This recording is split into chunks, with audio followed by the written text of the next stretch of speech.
Good sons finish last. The meteorologist predicted no rain in the forecast. A few clouds floated in the sky, but the sun shone through brightly. It looked to be a pleasant spring day. We arrived at the mountain range a few minutes before the start of the race. "Are you ready?" Dad asked. "I sure am." I answered him with confidence that was as fake as a $3 bill. My last place finish from the week before still stung.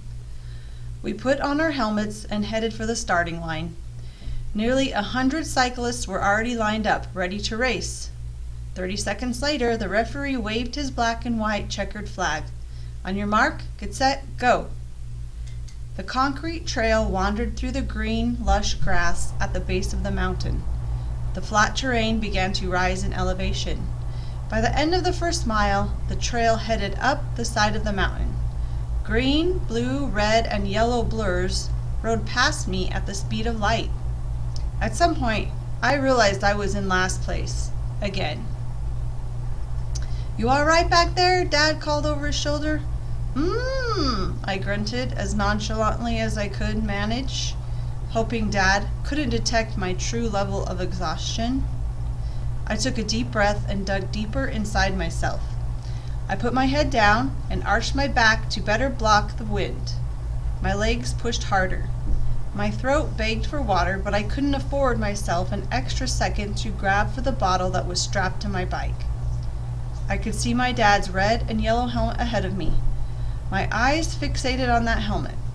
Maybe I couldn't win the race, but at least I could catch up with Dad. Now we were descending down the mountain. The other cyclists stopped pedaling and coasted down the winding road. I did not slow down. I had almost caught up to Dad. "There you go, son. Catch me if you can." Just as Dad pedaled quicker to stay in front, he clipped the back wheel of another cyclist's bike.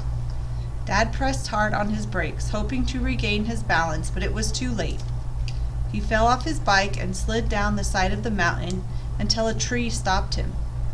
I jumped off my bike and ran over to him. "Keep going," Dad yelled, picking himself up from the ground with the stability of an 80-year-old man.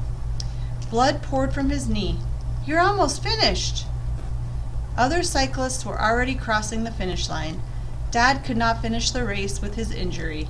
The finish line was only about 500 feet away, I realized. I could finish the race and then come back and help my dad. I did not want to come in last place again. I could hear him cheering.